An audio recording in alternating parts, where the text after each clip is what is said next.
Di sisi panggung, Naven sedang duduk dengan Efron yang ada di sampingnya.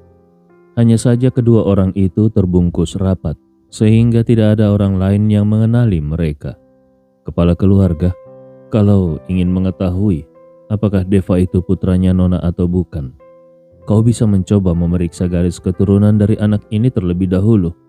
Jika garis keturunan dalam tubuhnya merasakan aura yang kau pancarkan dan bereaksi terhadapnya, maka itu membuktikan kalian berdua memiliki hubungan garis keturunan, bisik Efron.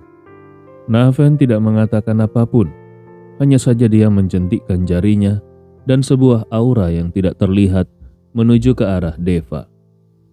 Deva sedang bersiap untuk mengambil undian, dan tubuhnya tiba-tiba tercengang lalu segera menoleh ke arah Naven duduk. Deva tidak mengenal Naven, juga belum pernah bertemu dengan Naven. Hanya saja saat matanya tertuju pada Naven yang terbungkus jubah tebal, hati Deva seketika tersentak. Meskipun dia tidak bisa melihat pihak lawan dengan jelas, tetapi Deva bisa merasakan siapa orang yang duduk di sana. Hati Deva berkobar dengan penuh amarah dan tepat saat Deva tidak bisa mengendalikan emosinya sendiri. Audrey tiba-tiba menepuk pundak Deva. "Nak, giliranmu." Interupsi Audrey ini membuat kemarahan Deva hilang seketika. Deva tahu sekarang masih belum saatnya untuk dia bertarung melawan keluarga King. Kekuatannya sama sekali tidak bisa melawan keluarga King. Kalau dia membiarkan keluarga King terlalu cepat mengetahui identitasnya, maka masalah yang akan dihadapi oleh Deva ke depannya akan menjadi semakin besar. Deva berbalik dan mengulurkan tangannya untuk mengundi dengan santai. Sedangkan kilatan melintas di mata Naven. Dia perlahan-lahan bangkit, berbalik, lalu pergi. Sama sekali tidak berniat untuk menyaksikan sisa dari kompetisi ini lagi. Efron yang melihat hal itu juga segera menyusul. Saat ini, semua perwakilan yang ada di atas panggung sudah mengundi dan selanjutnya sudah waktunya untuk memulai pertarungan. Terlihat seorang pria pendek berkulit gelap melompat dan mendarat di atas ring. Saat pria pendek itu mendarat, terlihat seorang pria berjanggut dengan sorban yang melilit di kepalanya berjalan ke atas ring dengan santai. Kedua pria itu saling memberi hormat namun tidak mengatakan apapun. Tetapi aura yang terpancar dari tubuh keduanya langsung bertabrakan. Pria pendek itu tiba-tiba melesat dan menghantamkan tinjunya ke arah pria bersorban. Satu pukulan itu begitu ganas dan tidak terduga. Kecepatannya juga begitu cepat sehingga menimbulkan suara deru angin yang memekakkan telinga. Jelas kekuatan dari satu pukulan ini tidak biasa.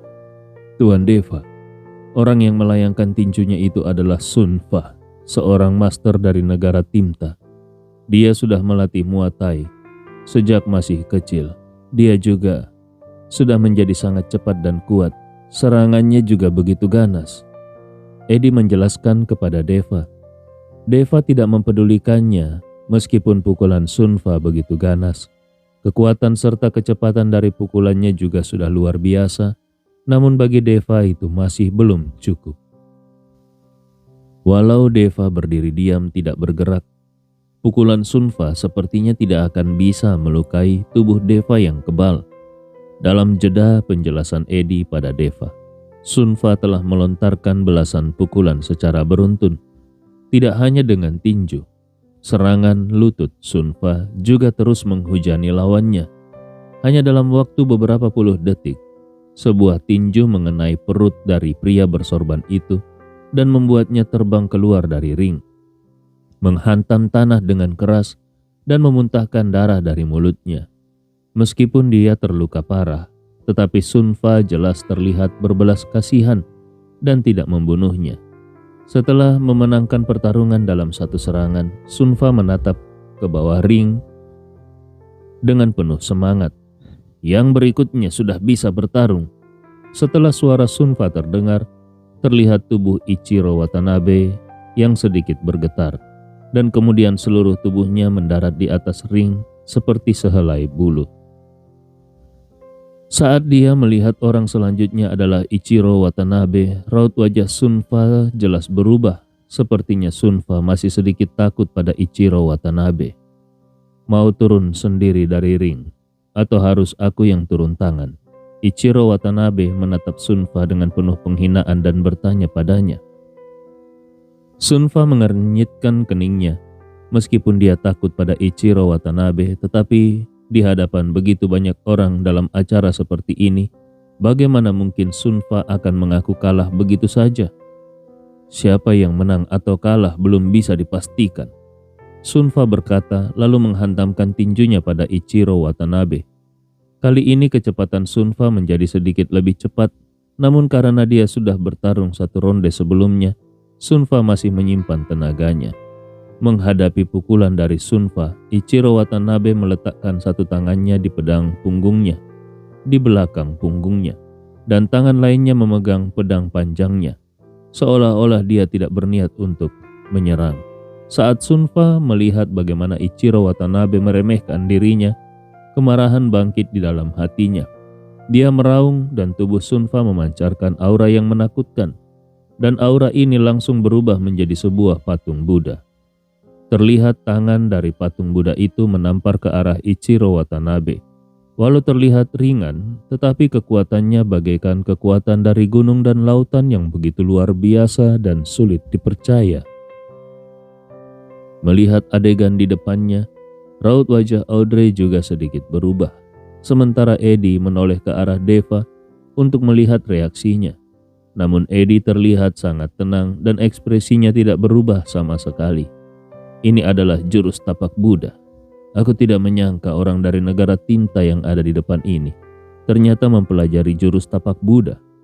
Kekuatan dari pukulan ini sepertinya lebih besar daripada daya ledak sebuah bom.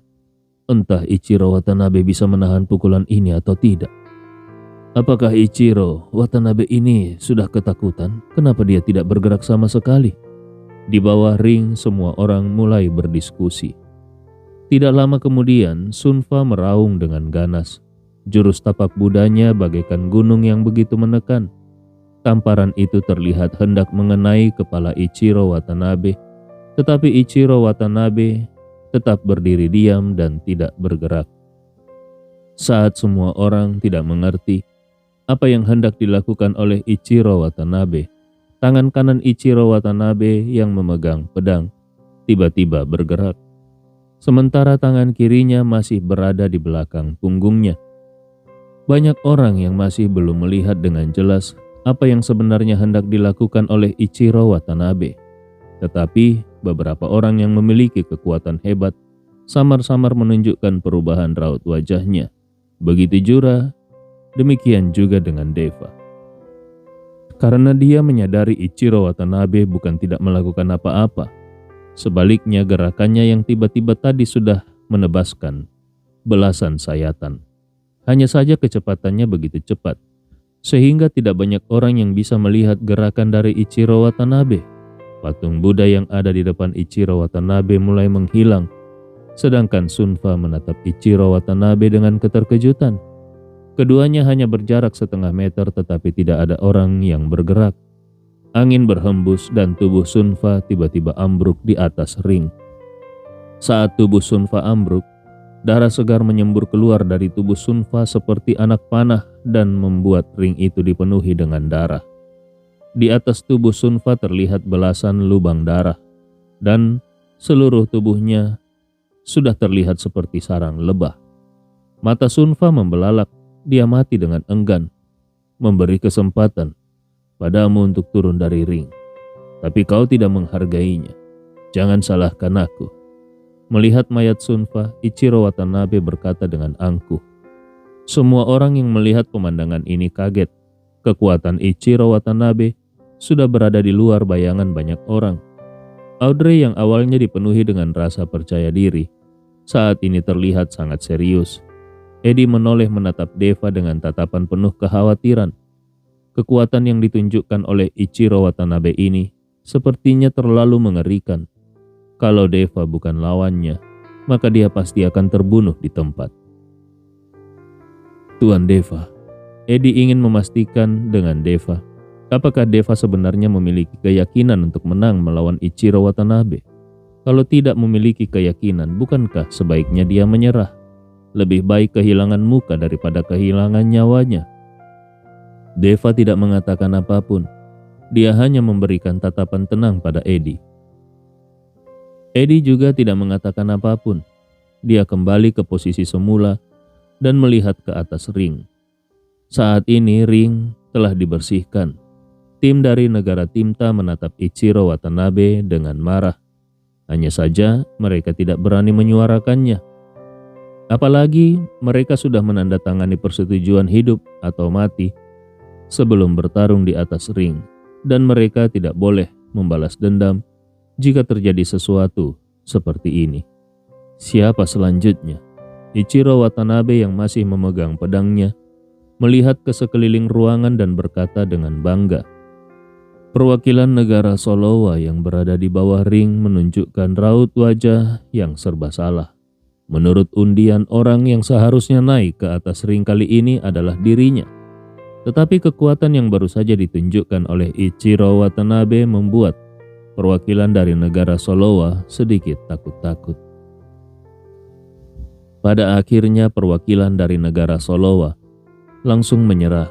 Mereka tahu jika mereka tetap naik ke atas ring maka mereka akan berakhir terbunuh. Setelah perwakilan negara Solowa menyerah, giliran berikutnya adalah Audrey dari negara Kree. Audrey, apa kau memiliki keyakinan? Putri Anna bertanya pada Audrey. Kali ini Audrey tidak lagi percaya diri seperti tadi. Dia mengernyitkan keningnya dan berkata, "Aku akan mencobanya." Anna tidak mengatakan apapun dan diam-diam memberikan sebutir pil kepada Audrey. Audrey menatap Anna dan memasukkan pil itu ke dalam saku mantelnya lalu berjalan perlahan ke arah ring. Anna mengepalkan tinjunya. Dia jelas terlihat gugup. Putri Anna, prajurit seperti Audrey belum tentu tidak menjadi lawan Ichiro Watanabe. Kau tidak perlu gugup. Eddie melihat Anna yang gugup, meyakinkan dan menghiburnya. Terima kasih Ketua Majelis Eddie. Para prajurit dari negara Kree tidak boleh kalah. Anna berkata dengan tatapan mata yang tegas. Walau kau memberikan pil peledak padanya, prajuritmu yang hanya punya otot, tidak punya otak itu juga bukan tandingan Ichiro Watanabe. Deva berkata dengan acuh tak acuh. Apa katamu? Anna menatap Deva dengan marah. Kalau prajurit kami seperti Audrey juga tidak bisa menang melawan Ichiro Watanabe, maka kau lebih tidak mempunyai kemungkinan untuk menang melawannya. Sebaiknya kau berdoa agar Audrey bisa mengalahkannya. Dengan begitu, kau masih bisa mempertahankan nyawamu.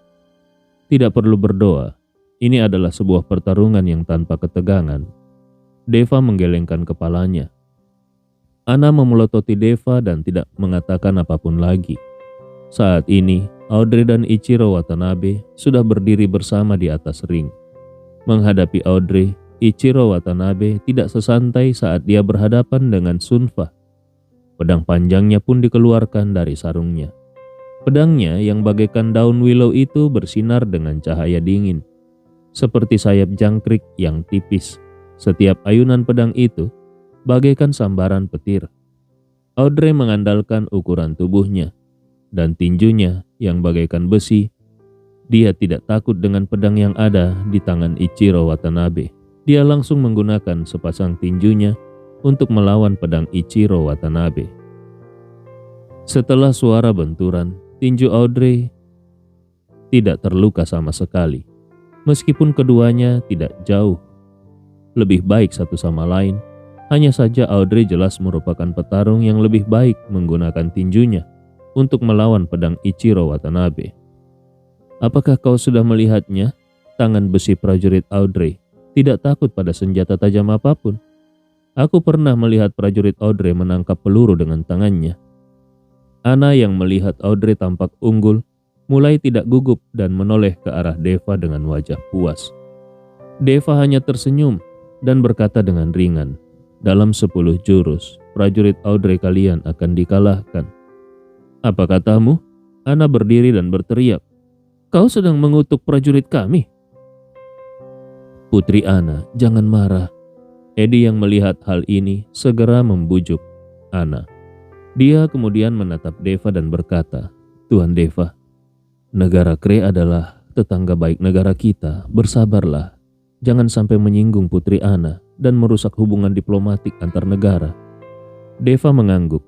"Aku tahu." Di saat Deva dan yang lainnya sedang berbicara, Audrey dan Ichiro Watanabe yang ada di atas panggung sudah melancarkan 5-6 serangan.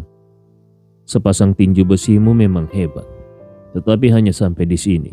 Ichiro Watanabe menatap Audrey dan mencibir, lalu sosoknya tiba-tiba melesat. Tubuh Audrey meledakkan auranya. Otot-otot di tubuhnya menonjol seperti ada lapisan baju besi yang membungkus seluruh tubuhnya.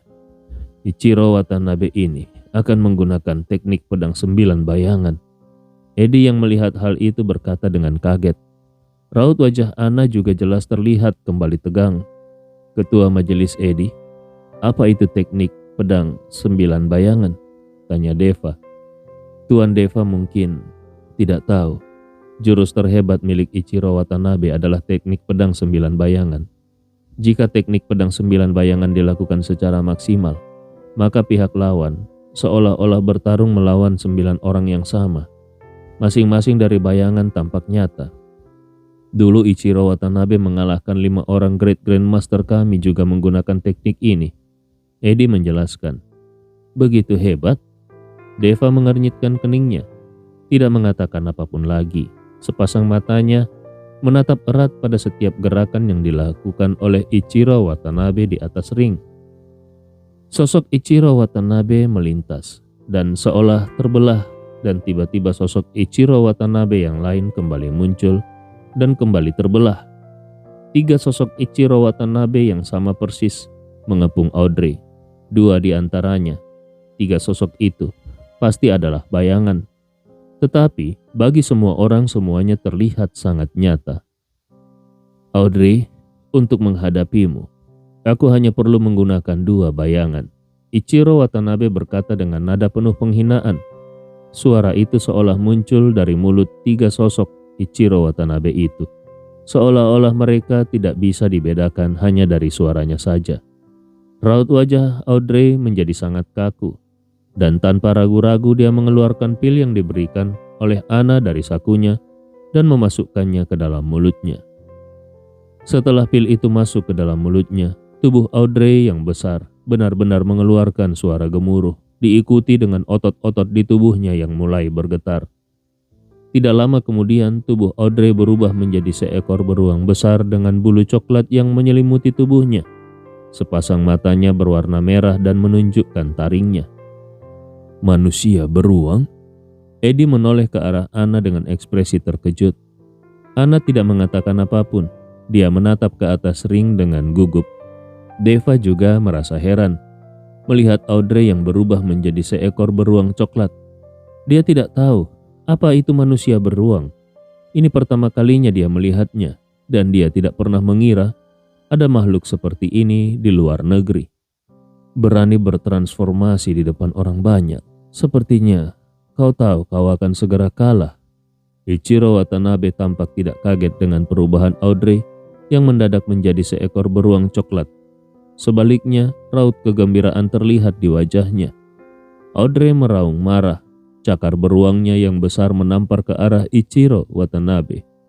Menghadapi serangan Audrey, Ichiro Watanabe tidak bergerak. Seringaian tipis terlihat di wajahnya. Tamparan Audrey mengguncang seluruh ring, namun Ichiro Watanabe yang ada di hadapannya sama sekali tidak terluka. Tamparan itu hanya mengenai bayangan dari Ichiro Watanabe, jadi sama sekali tidak bisa melukai Ichiro Watanabe. Serangan Audrey meleset dan dia segera berbalik dan menampar Ichiro Watanabe yang berada di sisi lain. Namun sayangnya, kali ini serangannya kembali meleset. Audrey sangat marah. Sepasang tinjunya tidak berhenti menyerang Ichiro Watanabe dari segala arah. Namun setiap serangannya selalu meleset. Tidak peduli Ichiro Watanabe mana yang dia serang, tetap saja mengenai bayangannya.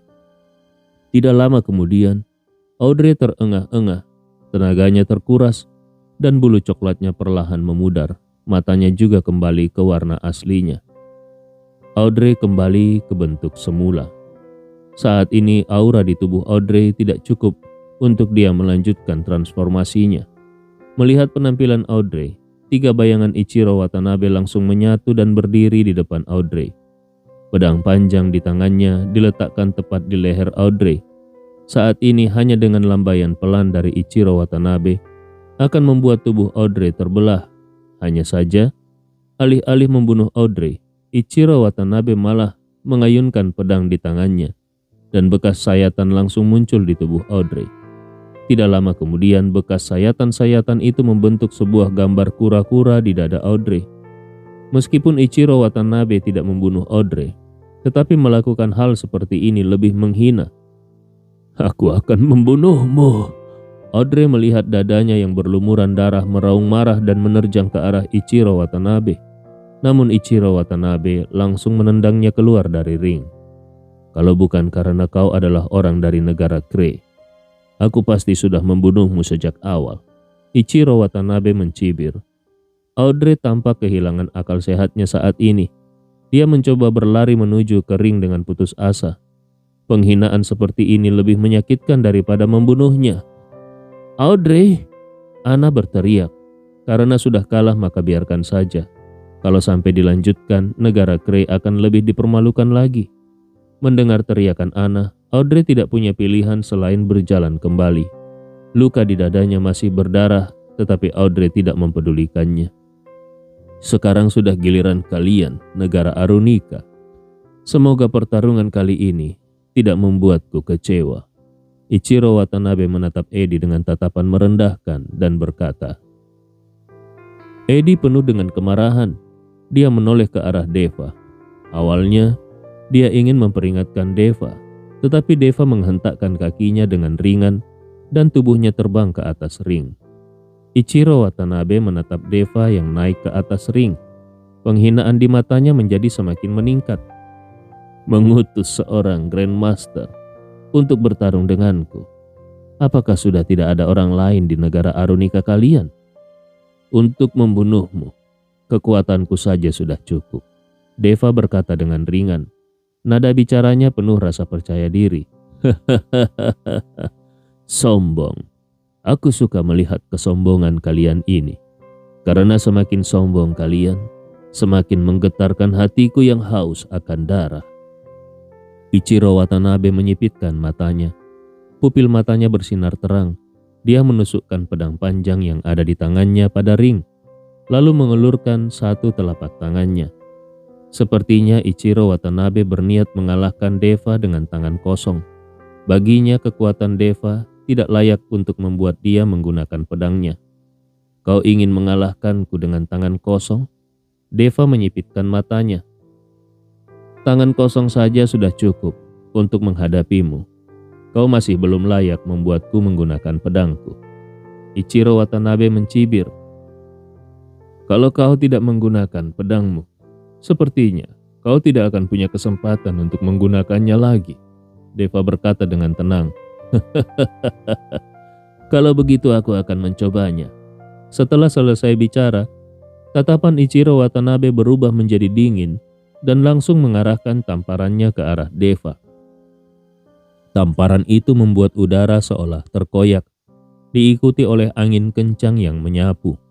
Ichiro Watanabe bukan hanya seorang pendekar pedang, tetapi dia juga merupakan seorang ahli dalam kekuatan batin. Udara di sekelilingnya ditembus oleh kekuatan batin yang dahsyat ini dan mengarah ke arah Deva, seperti suara siulan yang tidak tertandingi. Kekuatan batin itu seketika membuat bekas sayatan yang dalam muncul di atas ring. Perlu diketahui, ring ini dibuat khusus dari granit keras untuk kompetisi ini, dan sudah dipoles hingga menjadi sangat keras. Namun suara gesekan tajam terdengar dari ring, dan bekas sayatan-sayatan terlihat dengan jelas. Kekuatan tamparan dari Ichiro Watanabe ini lebih tajam daripada bilah pisau yang tajam. Sudut mulut Deva terangkat saat menghadapi kekuatan batin yang begitu kuat. Semburan cahaya keemasan tiba-tiba muncul di sekujur tubuhnya, dan Deva seketika terbungkus oleh cahaya keemasan itu bagaikan ulat kepompong. Raut wajah Ichiro Watanabe sedikit berubah saat dia melihat perubahan Deva. Seseorang dengan kekuatan Grandmaster, bagaimana mungkin bisa mengeluarkan aura yang begitu menakutkan dari tubuhnya?